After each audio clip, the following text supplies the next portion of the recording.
work with to date. We've just executed our lease agreement, a 25-year lease, 20-year with the extension to potentially 25 years, to work on the town landfill and some adjacent land across the street. I think the idea tonight is to just introduce you to us, to the project, to our general timeline for developing the project, and offer a venue for any questions from the public and anything you guys might want to talk about with respect to solar. We're used to it.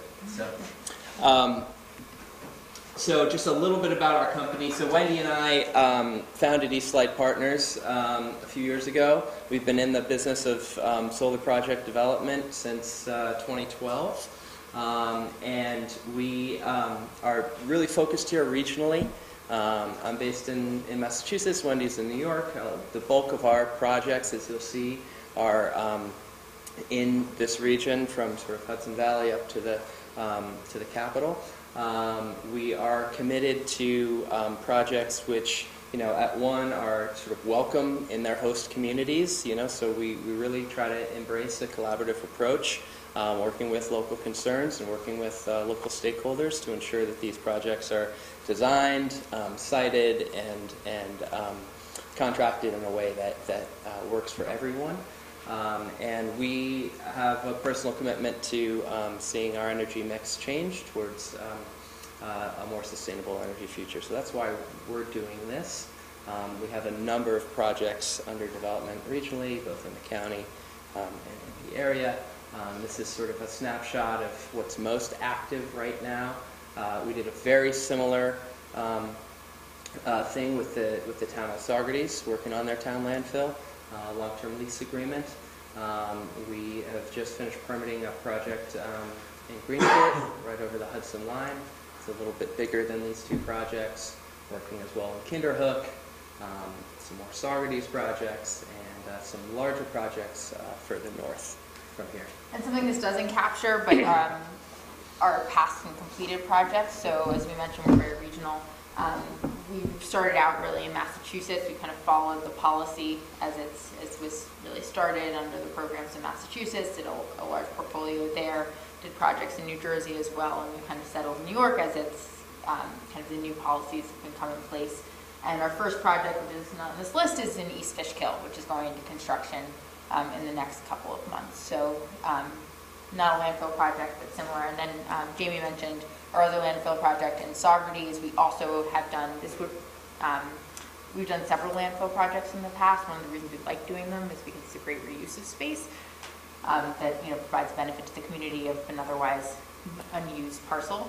And we did one in Western Massachusetts most recently, and also the largest landfill project on a military base down in New Jersey, in Fort Dix in New Jersey. So landfills are near and dear to our hearts, and we've dealt with a lot of the issues. We know the folks at the DEC really well, and so we'll hopefully be able to push this through smoothly. One thing to mention, sort of the projects on the smaller end of this scale, from the 2 to 5 megawatt projects, are what are known now as community solar projects here in New York State, and that's what this project will be. The concept, I think we'll get into it a little bit later, but concept being that all residents and folks in the same utility zone can subscribe to the output.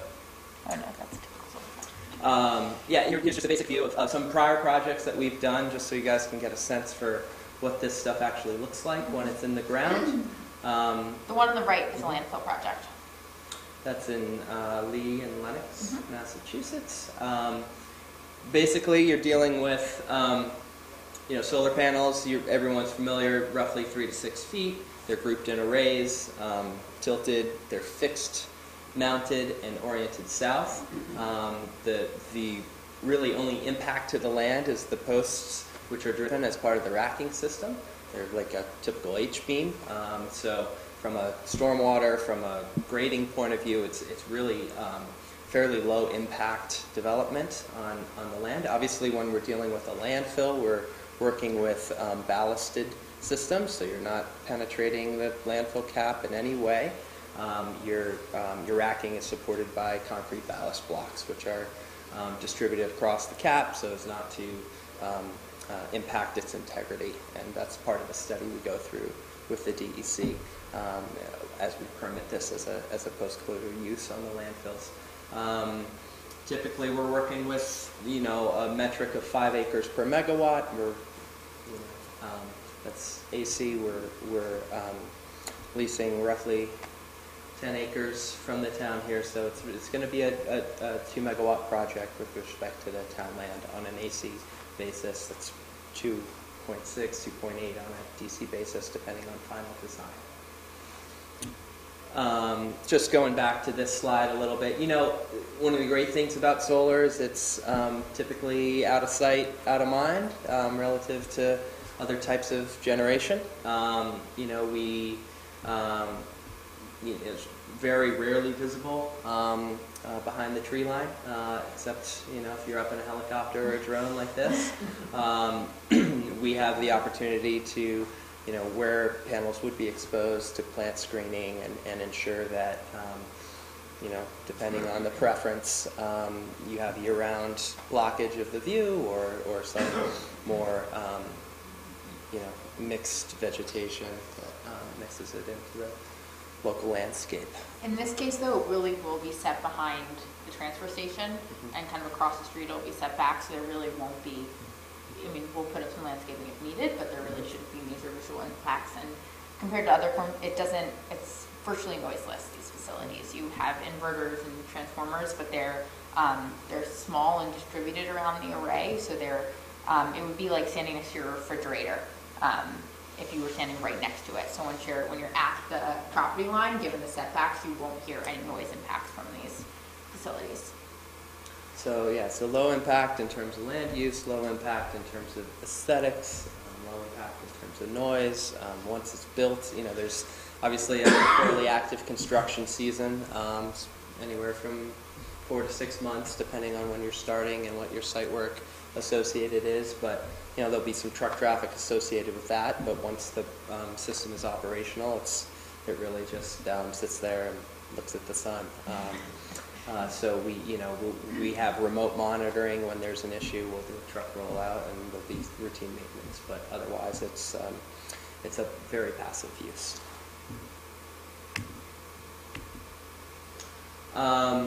Scenic Hudson, for those that are familiar with the organization, has been working really hard in the region to they've sort of embraced that the Hudson Valley has a role to play, and that New York has a role to play in welcoming solar. What is this?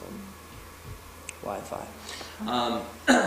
But wants to do it in a way that preserves the resources of the region, both aesthetically and agriculturally and environmentally. So in the context particularly of our Greenport project, we work very closely with them. They put out this guide on basically responsible siting and build out of solar in the region, and so we fully embrace those principles and try to implement them with all of our projects. Some of them are, as we mentioned, working with the existing topography, minimizing disturbance to the land, keeping it low profile, naturally screened where possible, avoiding wetlands and other sensitive habitat. And increasingly there's discussion about revegetating disturbed areas with pollinator-friendly habitat. So all of this is stuff that we're tracking and trying to integrate into our designs. Just going back to just giving a little background. I don't know how familiar everyone is with the RFP process that we went through, but it was a competitive process that we participated with, as Betsy described, for this 20-year lease with the town. And as we said before, we're leasing approximately 10 acres. This was back in October, and we're about to sign the lease agreement and finalize it, and so we can move ahead with the development of the project.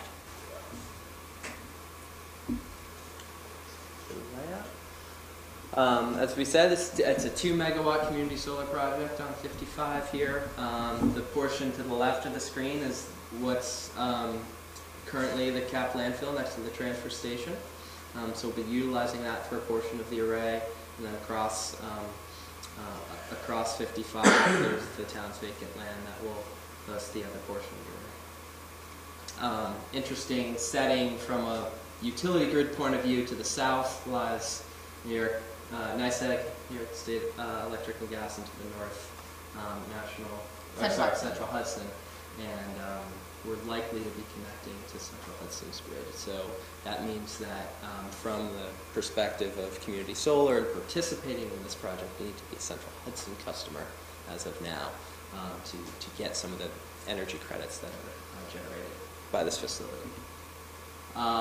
This is sort of a too small to read, but just a placeholder so we can talk through our schedule. So once we sign the lease, which is imminent, we'll be submitting our interconnection application. This is a process by which we describe for Central Hudson, in this case, what we're planning to interconnect to their distribution system. They go through a period of study where they evaluate how that might impact voltage, flicker, various engineering aspects of the system based on the output of the solar, and then they come back and give us an estimate for the cost to connect a project of this size at this place.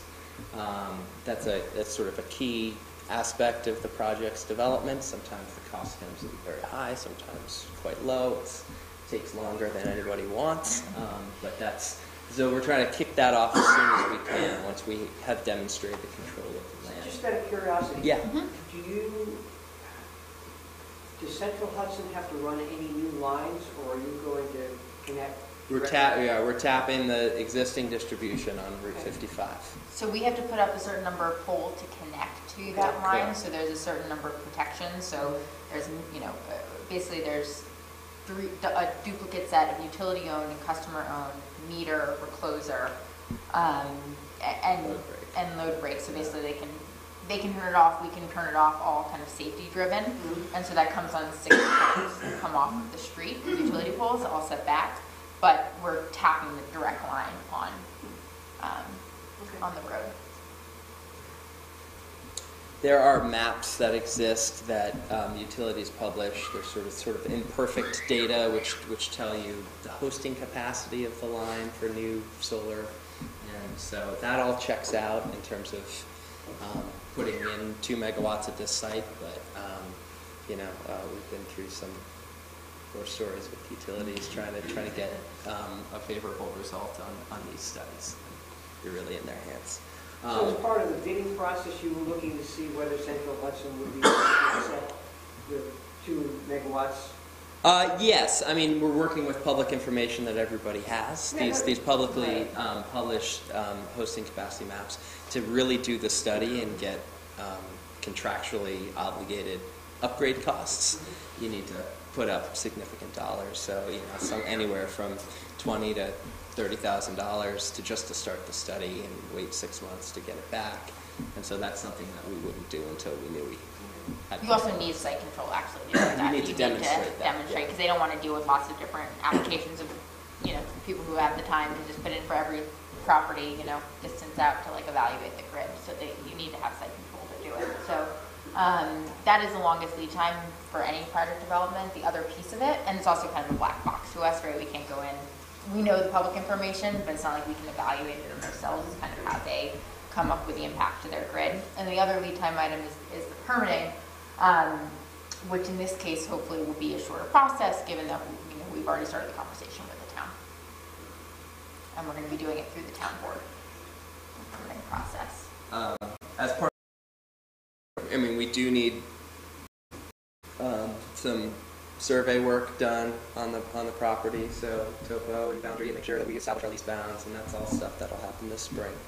And then we'll be forwarding the permitting. So you wait for the response from Central Hudson first? No, we run it in parallel. Okay. We run it in parallel.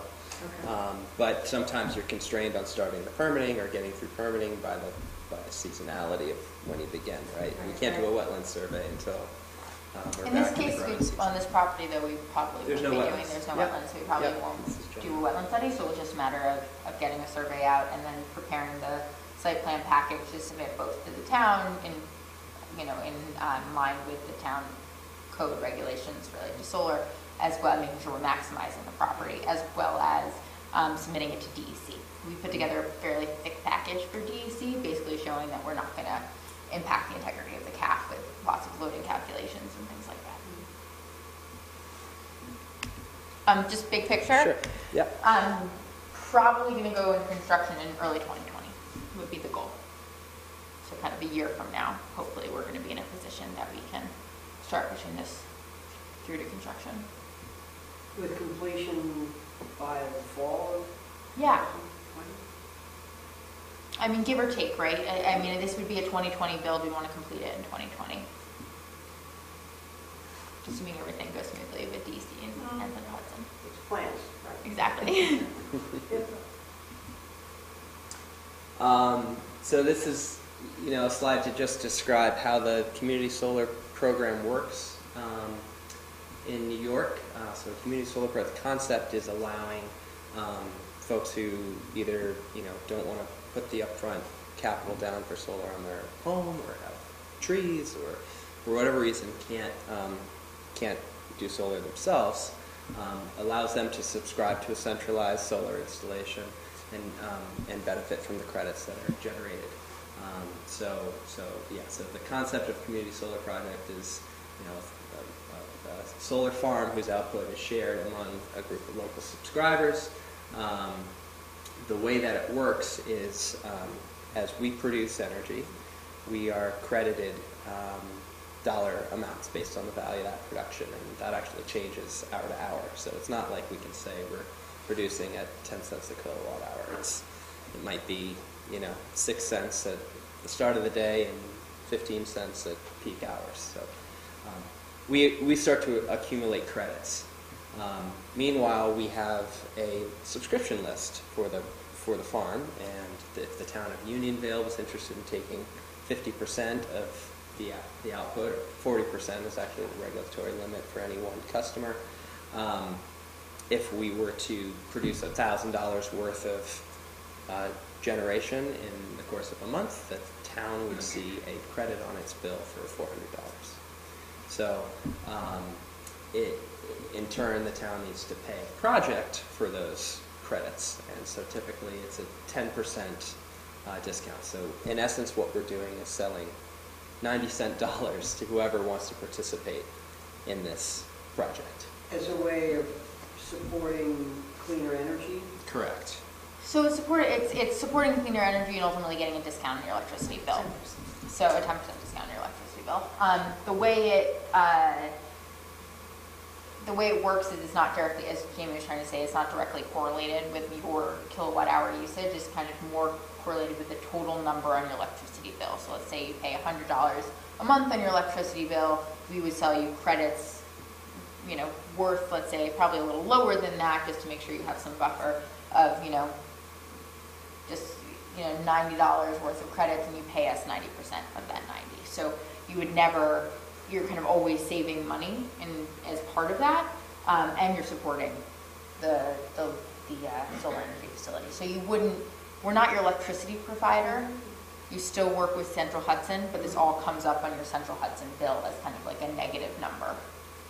Into details, the subscription is annual, 5 years? What is your subscription period? There's lots of ways to structure the contract.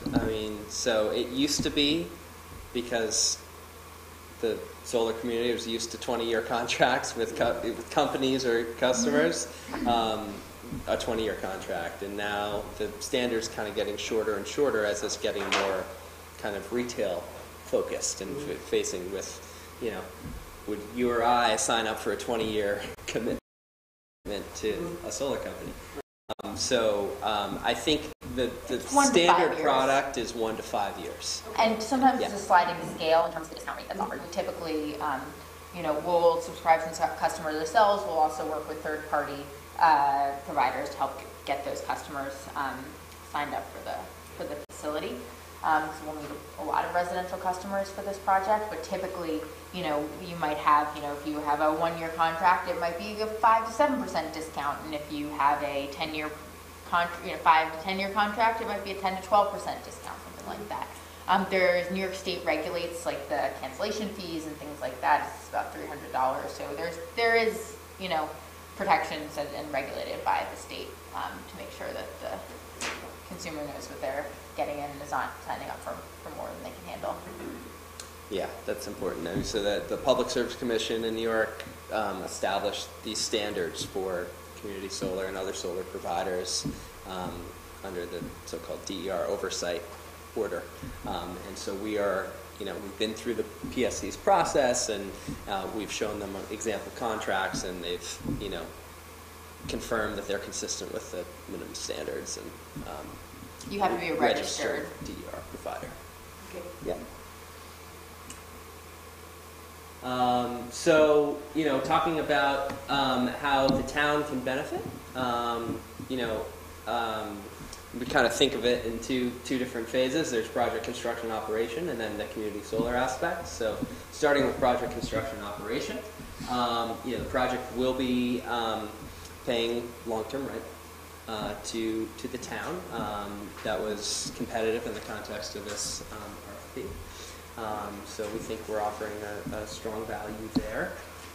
We'll also be making property tax payments to the local taxing jurisdictions, so that's the town, the county, and the school district. There is guidance from the state as to how solar should be taxed. There's sort of a existing exemption in statute, but almost all projects go forward with pilot agreements of payment, and even though they're exempt as a means to sort of spread the benefits of solar to local communities, there's usually a tax agreement. And then, you know, to the greatest degree possible, we try to employ locally for short-term construction jobs. I mean, this is a, you know, it's a facility, like I said, it's fairly passive, so in terms of long-term job creation, it's, you know, we don't want to oversell there, but there's, you know, site civil and electrical contractor that's contracting jobs that are pretty intensive for the construction period, and then there's obviously local goods and services while we're in town with the construction crew. On the community solar, we spoke to this before, but in addition, town residents have the ability to purchase the credits generated by the project. You know, the concept is you know, you can reduce your electricity costs with no upfront investment. That's a good thing, and then sort of helping further the sustainability objectives of the town or you personally through participation in the project. You know, this is the easiest way to think about it. For every $1 of utility credit applied to your Central Hudson bill, if you're a subscriber, you pay the project 90 cents. That's sort of the, you know, 5-year contract option. There's a lot of different products you could structure. And roughly for this project, we'll be looking at $300,000 worth of credits sort of available to be subscribed to. Annually. So if you pay $3,000 annually, you know, like a regular household for your utility bill, we need 100 cents. Something on that order to think about. Which is also, when you take that 10% payments, essentially across the community, it'll be about $30,000 worth of savings. So maybe not that much, and it doesn't seem like that much, a 10% discount on an individual bill, but when you think about the aggregate, it actually is making an impact. Just a curiosity, if the demand is greater than what's available for some of these credits, is the town deciding how it's going to handle it? In case this thing is actually... First come, first serve. Well, we've got other projects in Central Hudson. We can certainly absorb demand if there's more. I mean, you may not be affiliated with the Unionville project, but maybe you want to be affiliated with a neighboring project. I think we'll sell them out. Because well, that's why I asked. If the demand is so high, it's first come, first serve, as opposed to lottery, or... It's first come, first serve, and then they can, you know, they'll show us other projects. But okay. Some of these projects don't sell out. out though. That's true. I mean, You yeah. do hear, I think here though, a lot of people have asked, because they don't want to put things on roofs. Yeah. Or whatever, they'd rather do this. So I think there's been a larger amount of interest than I thought. That's And great. Dave actually has talked to people the last few years Mhm. that probably has a list that would be. Who wants to sign up? Yeah, I think it's it's interesting in thinking about that problem of signing people up, and because it's a new concept, and I think on the face of it, when you're kind of selling 90-cent dollars, it kind of sounds like a little bit sketchy to a certain extent. You're like, what do you mean you're not? How does yeah. exactly where's Right. the snake oil here? But it is when you kind of get into the details of it. It's how the PSC has defined it and how they're kind of monetizing these distributed generation solar projects, which it's an interesting way of doing it through community solar and having like direct subscriptions, because having local sources of power, so this concept of distributed energy is great from both from like a energy security and energy reliability standpoint. So you locally are benefiting from it regardless. For example, like the solar produces most during the peak hours of the day, so kind of the 4 to 7 p.m. in the summer. And if you're having local injection, you're basically creating a more reliable system for your community. Because this is where kind of the electrons are going into the system. So that's one piece. And also, if you think about it, if any transmission lines, that get, like for example in storms, if you have a tree fall down the transmission line, you're going from further away that your power is being generated. If you have more local generated power sources, you're creating more energy security and reliability right in your community. So it's there's kind of multiple, when we say like support sustainability and supporting local power, there are benefits long term to the community beyond just the 10% discount. Quick question. Yeah. Clear. The 90-cent dollars, Mm-hmm. right? Is that used on the total bill or just the energy use? Total bill. So in other words, it could cover the basic fee and the Demand charges. The Deliverability, whatever, exactly. everything. Okay. That's the benefit of it. So it used to be in the program that it just covered your energy and your kilowatt hours to kilowatt hours. It was like a volumetric decrease, but in this case, you're able to apply it to your entire bill. So it's basically like you'll have your list of charges. There'll be a total. Then there'll be another line in the bill that says credits. And so if your bill is $100, then hopefully we'll be able to sell you $100 worth of credits. I mean, it will change across the year, but the way that it works is they transfer. So let's say you produce more in July and you produce less in November, you'll get the benefit. Those are rollover month to month. It's like minutes on your cellular bill. In other words, just like if you had it on your house. Just like if you had it on your house. Except you don't have to pay for the equipment. And deal with the maintenance. So I think at this point we'd be happy to open it up to any questions or concerns or any points of discussion folks are interested in digging into.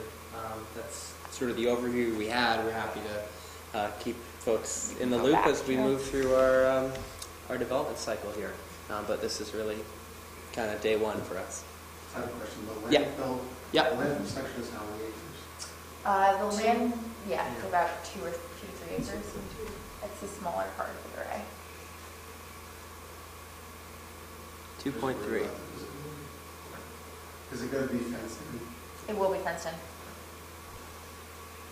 Yeah, I think just looking at the plan that we've discussed it with Betsy, I think the landfill portion is going to be a lot less visible than the bigger portion. Mm-hmm. And I think you should be prepared, once they have these public hearings on it, that is going to be a concern. It's very level property there. Yeah. And you may want to present, or at least look at some sort of screening in the front for the view shed, or you can provide, renderings or photographic images of directions coming both. Yep. That's going to come up. We're familiar with that process, and we work with a guy who can do great renderings. And it's just a matter, yeah. I would say it's coming up with the correct landscaping plan the community wants. Yeah, I've seen some different projects in places. New Jersey where it's almost the same setting, and they provide screening where you virtually, most people provide light windows there. Yep. It's interesting because, between the setback and between the way that, panels face south, right? So if we found the road when you're driving, particularly when driving south, I think it'll be pretty, difficult to see. But typically probably would do a row of evergreens, or if it depends what you want. If you want like a full screen, or if you want something like mixed vegetation, this is something we worked with Scenic Hudson and Chippo, and kind of trying to figure out what's best, and it's really based on what the local preference is. Yeah. As long as you're prepared for it, that's all. Yeah. There's the one on Spectacle Road. Yeah. By the school. Yeah, the Oakwood, yeah. It's like right It's in the horrible. face. Say again, where is this? Right off the Route 9. Battenkill? You know, it's cool. Yeah. It's horrible. It's Really? That went Yeah. up, it was like World War III. Really? That went up, yeah. But they had no, I don't believe, the town of Poughkeepsie, he was in the town of Poughkeepsie, they Okay. really made things in place Yep. to review that kind of project, so it kind of just went up and people went berserk. Yeah, it's done a real disservice to successive projects, right? I mean, we ran it in our Greenport project. There was another, an early project without kind of that review procedure. The developer had said there were going to be, 2 utility poles, and it turned out with 2 banks of 6 11. poles, so 12 poles in total. And folks are, understandably bent out of shape. But that's one of the reasons why, we have these meetings, and we will probably host another community meeting at some point during the permitting process, or do, because it's important to have these questions and this feedback. Otherwise, we're gonna, we don't want it to be a shock when the construction comes in place, because that's when problems happen. We want people to know what's coming, put their feedback in early, feel like they're heard otherwise. Because it should be, this will be a benefit to the community, and they should be able to partake in that and get their input. So how frequently do you have to do maintenance to prevent the growth of deciduous coniferous trees in between your panels? Much like utilities have to worry about line maintenance. Yep. What's involved for this? Typically, you do vegetation maintenance on a seasonal basis, so once in the spring, once in the fall, but it's really site dependent. So, we're going to have monitoring on the efficiency of the system, and if we start to see a decline, that's likely to be vegetation, shading, at the top of a string of panels. And so we'll, get someone out there on a greater frequency. No, we typically don't use herbicides. Don't use. Yeah. No one likes them. I'm just asking the question. Yeah. You don't want to use Yeah, no, herbicides? it comes up, and we won't use it. I mean, that's physical removal. That's why we're having the meeting. Yeah. Questions. Absolutely. Okay. Which way is southbound facing? So which will the panels be facing? This is a north-south map. So south is this way, Okay. they'll face towards Beekman. Yeah. It's not mentioned. Okay. I was just wondering, because the house is on the hill over here, they look to where they go with that. I think that those trees No, are they probably. Don't see it? It's only right off the property. Yeah.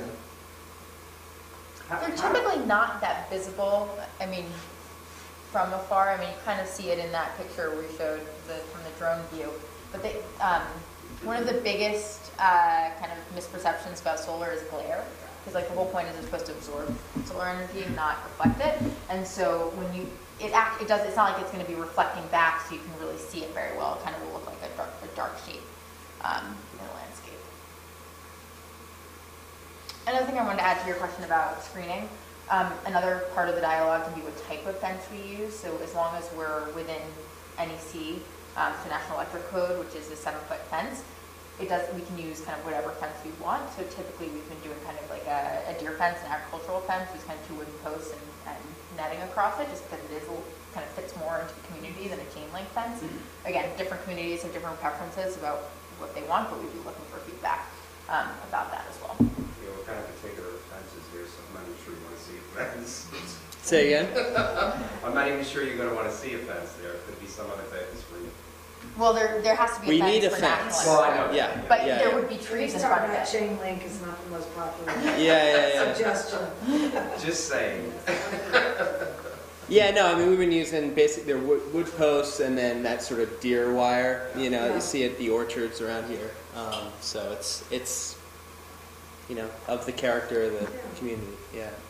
Are they going to be Oh, Are they gonna leave the gap at the bottom, like, see, they cut some lights so that those small animals can get through? That's kind of up to you guys. We can- That's like we can work specific, with that. yeah, it's specifically written into the Saugerties Town Code, so we actually had to do it for that, but kind of up to, if you would like the small animals to run through, that is kind of up to your approval. What do you do with ballast system on the landfill and the ground mount on the other side? That's the plan. Gotcha.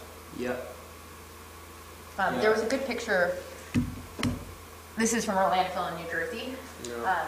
and those are what the ballast looks like. So it's not like you can pick them up and use them.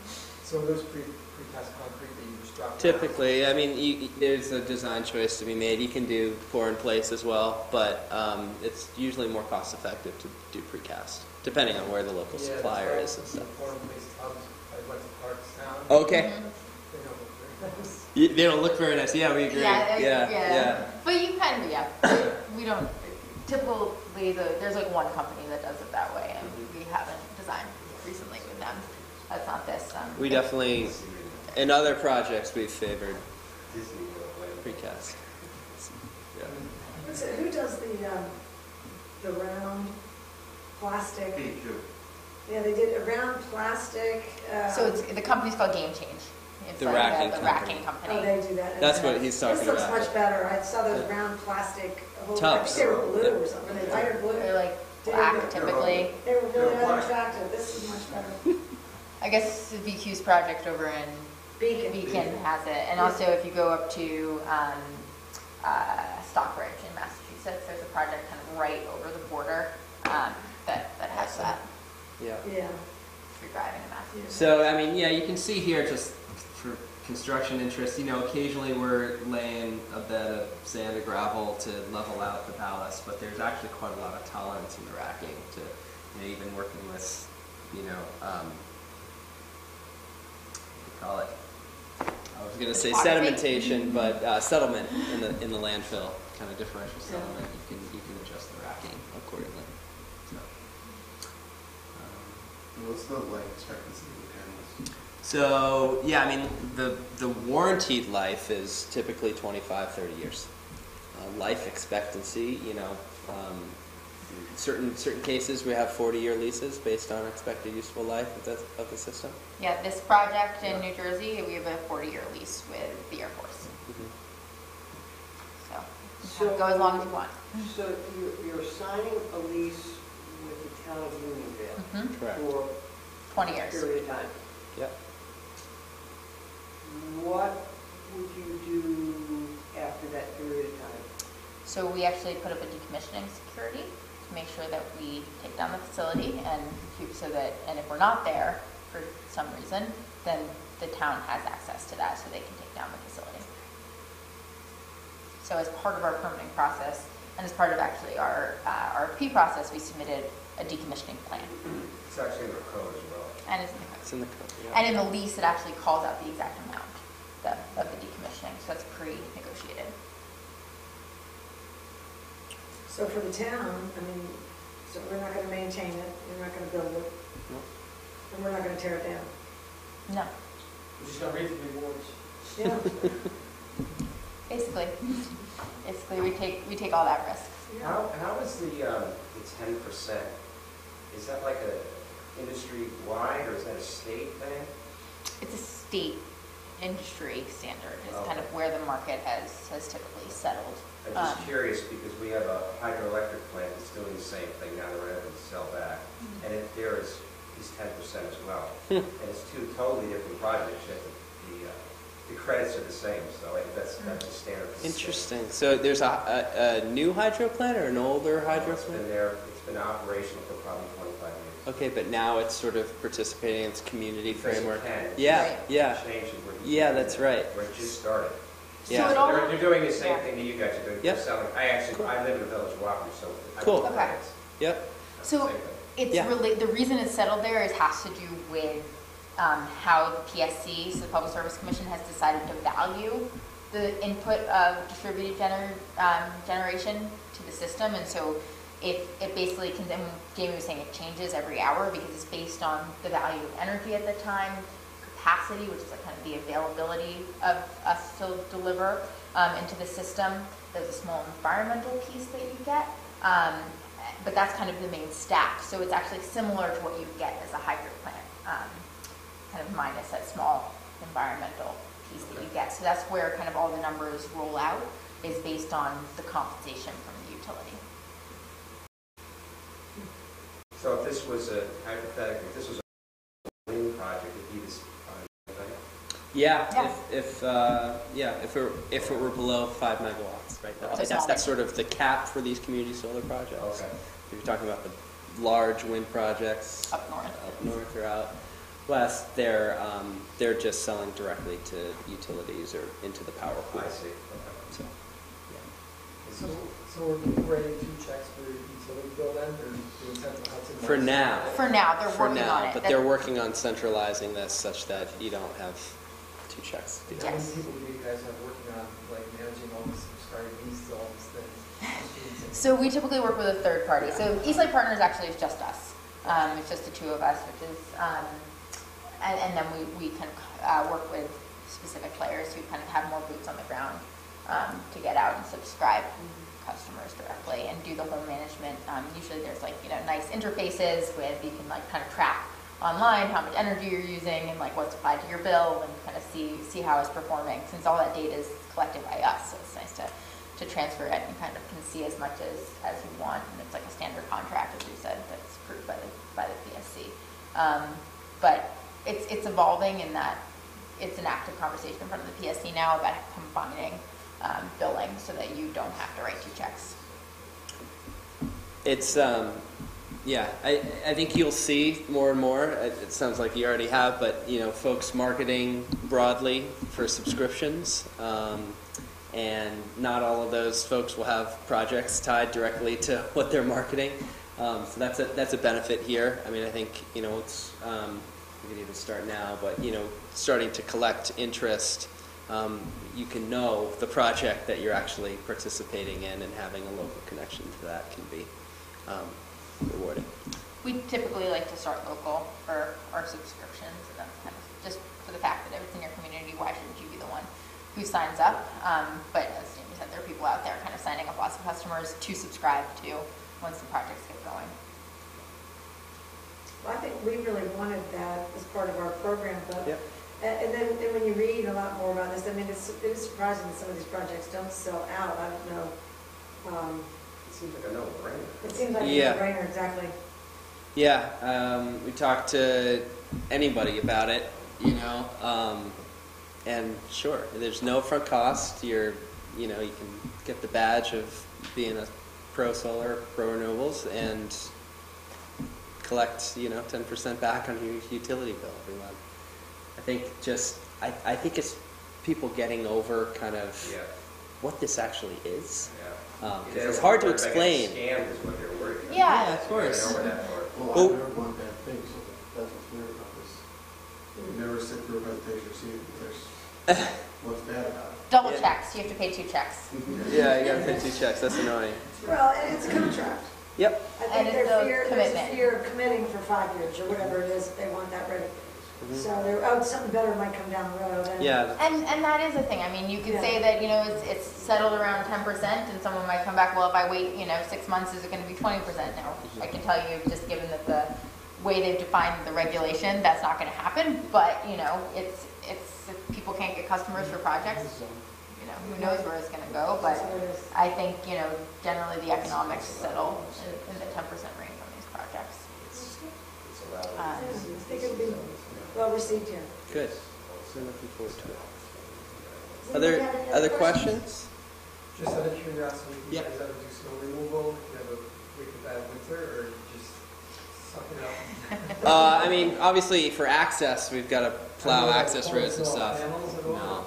No, I'm thinking back, we had a couple years ago a terrible winter in Massachusetts, and we had some rooftop jobs, and those are based on structural analyses, assuming a certain amount of snow load, and we almost got motivated to get out on the roof. We did get out on the roof. Well, We one didn't of need one to. of our One guys of our did. got out of the roof and shoveled, but typically not, because they are angled. It's kind of like your roof. Like it does, and as soon as the sun shines, it's like the first thing that melts off. So I mean, if you Again, if you drive around, it's not really a problem. What? Right down into your driveway. Yeah, that's right.